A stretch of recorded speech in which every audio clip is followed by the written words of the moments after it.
Perkenalkan, nama saya Lutfi Rahma dari 12 Keperawatan 1. Di sini saya akan menjelaskan tentang pemahaman atas mekanisme mental dan tubuh. Pemahaman atas mental, manusia memiliki perasaan dan cara berpikir sendiri-sendiri. Perasaan dan cara berpikir itu setiap orang berbeda-beda. Perbedaan tersebut terkait dengan sifat, pengalaman hidup, pendidikan, dan juga faktor lainnya dari orang tersebut selama ini. Perasaan dan cara berpikir berubah sejalan dengan bertambahnya usia dan diungkapkan dalam bentuk emosi dan semangat. Staf perawat lansia perlu memahami perasaan orang yang dihadapinya. Lalu ada emosi. Emosi adalah perasaan intens yang ditunjukkan kepada seseorang atau sesuatu. Emosi itu ada bahagia, marah, sedih, dan juga senang. Semangat. Semangat adalah perasaan ketika seseorang ingin melakukan sesuatu. Staf perawat lansia membantu pengguna untuk memiliki semangat dalam menjalani kehidupan. Lalu ada stres. Stres adalah keadaan tegang yang terjadi pada mental dan fisik. Stres dapat disebabkan oleh faktor fisik seperti suara bising, dan suhu. Faktor kondisi tubuh seperti kelelahan, kurang tidur, kelaparan dan juga serta kondisi mental dan sosial seperti kekhawatiran, ketakutan, emosional, dan juga hubungan sosial. Lalu ada memori. Memori berarti mengingat sesuatu tanpa melakukannya.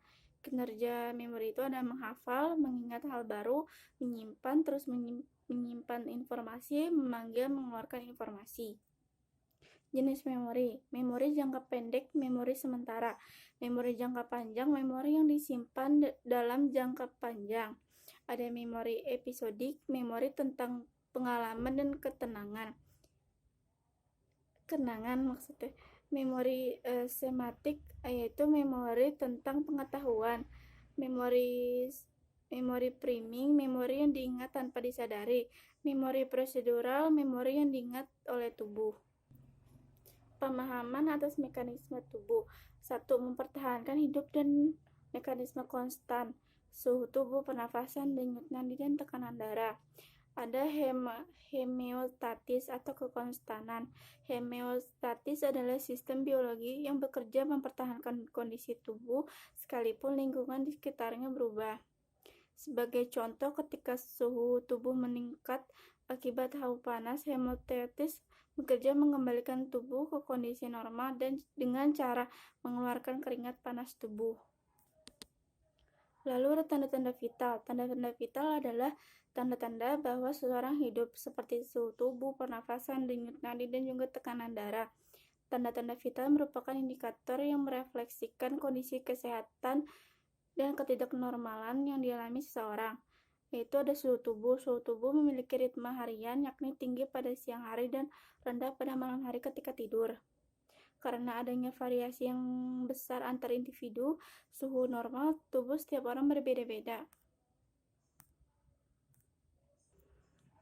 Lokasi pengukuran suhu tubuh dan hal-hal yang perlu diperhatikan itu di ketiak.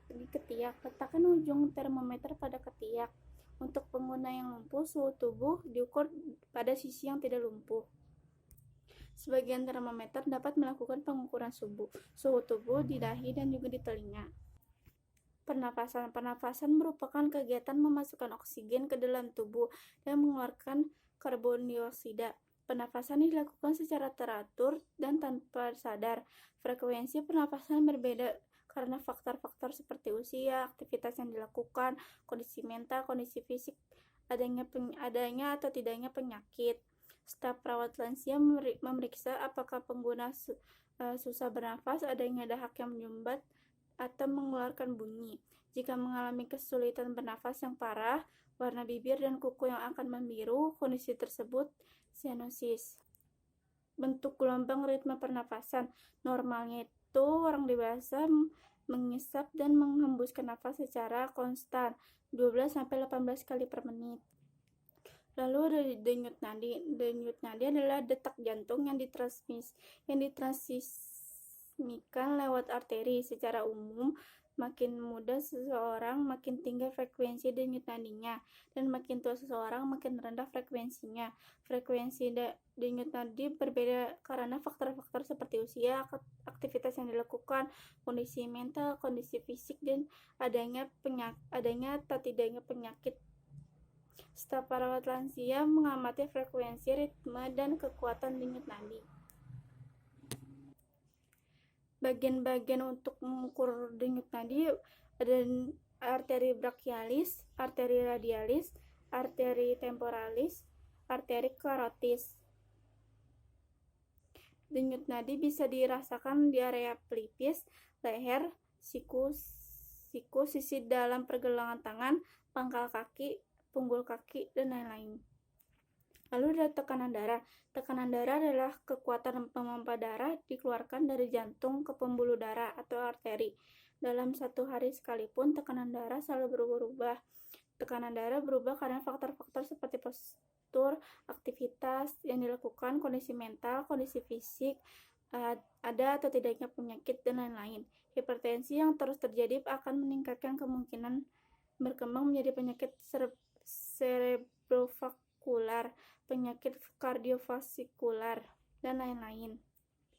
Hubungan antara kondisi jantung dan tekanan darah ada fase sistolik, tekanan darah tinggi, tekanan darah sistolik, tekanan darah tinggi, tekanan darah saat jantung berkontraksi.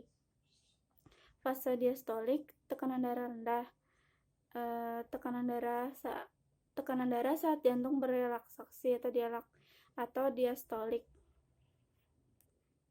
Sistem endokrin merupakan organ dengan kelenjar yang mengeluarkan hormon pengatur berbagai fungsi tubuh.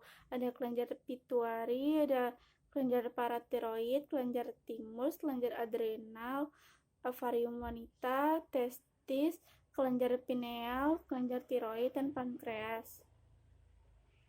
Sistem kekebalan. Kekebalan adalah reaksi melindungi tubuh dengan melakukan perlawanan ketika berbagai patogen seperti bakteri dan virus di lingkungan eksternal masuk ke dalam tubuh.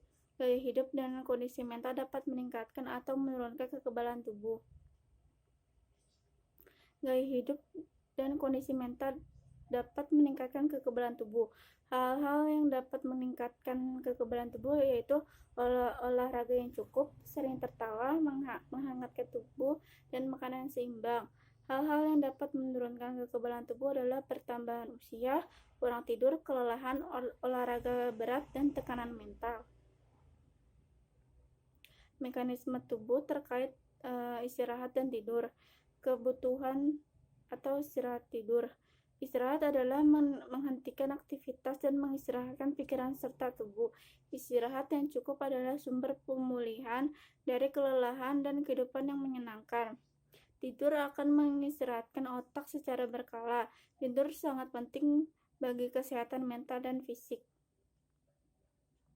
Pengaruh tidur berkualitas, memantapkan memori, meningkatkan kekebalan tubuh, menghilangkan kelelahan otak dan tubuh, meredakan stres. Mekanisme tidur. Manusia memiliki ritme sirkadian yang mengatur ritme harian. Ritme sirkadian diatur ulang saat tubuh terpapar cahaya pada pagi hari dan membuat ritme tertentu. Itu ada siklus tidur, tidur on REM, tidur nyenyak, dan tidur REM, tidur dangkal, berlangsung berulang-ulang dalam semalam. Otak dalam kondisi istirahat saat tidur non-REM. Otak dalam kondisi mendekati bangun tidur tidak tidur REM. Konon mimpi terjadi saat tidur REM. Karakteristik tidur pada lansia.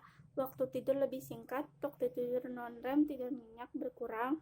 Oleh karena itu, lansia akan sering terbangun oleh hal-hal yang seperti keinginan berkemih atau sedikit suara.